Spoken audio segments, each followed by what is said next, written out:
नमस्कार दोस्तों, आज हम बात करने वाले हैं एक महान वैज्ञानिक, मिसाइल मैन और भारत के पूर्व राष्ट्रपति डॉक्टर एपीजे अब्दुल कलाम के बारे में। कलाम जी एक ऐसे इंसान थे जिन्होंने गरीबी से उठकर भारत के एक महान वैज्ञानिक और राष्ट्रपति बनने तक का सफर तय किया। उनकी जिंदगी हमें सिखाती है कि मेहनत, ईमानदारी और बड़े सपने देखकर कुछ भी किया जा सकता है और इसीलिए उन्हें मिसाइल मैन ऑफ इंडिया भी कहा जाता है। एपीजे अब्दुल कलाम जी का जन्म 15 अक्टूबर 1931 को तमिलनाडु के एक छोटे से शहर रामेश्वरम में हुआ था। उनके पिता का नाम था जैनुलाब्दीन, जो एक नाव चलाने का काम किया करते थे, और उनकी माँ का नाम था आशियाम्मा, जो कि एक गृहिणी थे। उनका परिवार इतना अमीर नहीं था।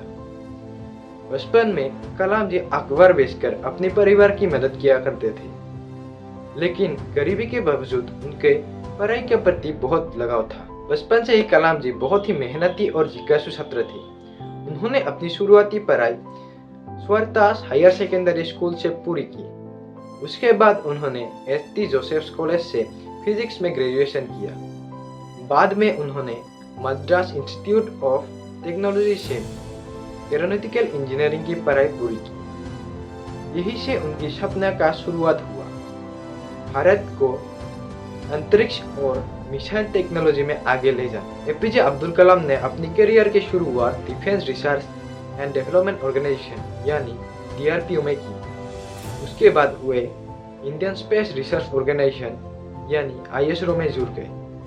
ISRO में उन्होंने भारत का पहला सैटेलाइट लॉन्च व्हीकल बनाने में भूमिका निभाई। उसके बाद वे भारत के कई महत्वपूर्ण मिसाइलों के विकास में जुड़ गए, जैसे पृथ्वी मिसाइल और अग्नि मिसाइल, और इसी वजह से उन्हें मिसाइल मैन ऑफ इंडिया भी कहे जाते हैं। 1908 में भारत ने राजस्थान के पोखरान में परमाणु परीक्षण किया, जिसे पोखरान तो न्यूक्लियर भी कहा जाता है। इस परीक्षण में भी कलाम जी ने महत्वपूर्ण भूमिका निभाई। इस परीक्षण के बाद भारत दुनिया के सबसे शक्तिशाली न्यूक्लियर देशों में शामिल हो गया। एपीजे अब्दुल कलाम 2002 में भारत के 11वें राष्ट्रपति बने।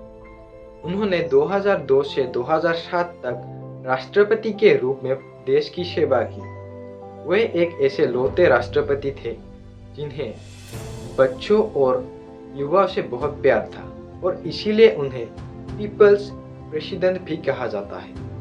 कलाम जी हमेशा छात्रों को बड़े सपने देखने के लिए प्रेरित करते थे।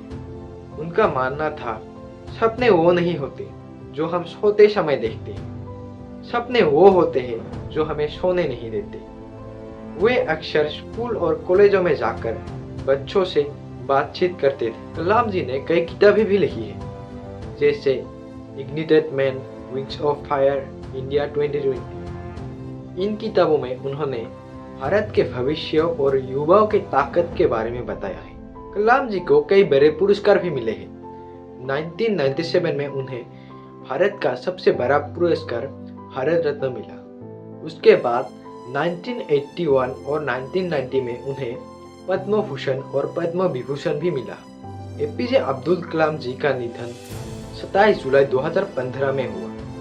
वे उस समय Indian institute of management Shillong में लेक्चर दे रहे थे। वे अपने आखिरी दम तक छात्रों को प्रेरित करते रहे। एपीजे अब्दुल कलाम के जिंदगी से हमें सीख मिलती है कि सपने बड़े देखो, मेहनत करो और कभी हार मत मानो। अगर एक गरीब घर का लड़का भारत का राष्ट्रपति और महान वैज्ञानिक बन सकता है, तो हम भी अपने सपनों को पूरा कर सकते हैं। तो आज के लिए बस इतना ही। आशा करता हूँ आपको ये वीडियो पसंद आया हो। अगर पसंद आई हो तो एक लाइक, शेयर और कमेंट करके जरूर जाना।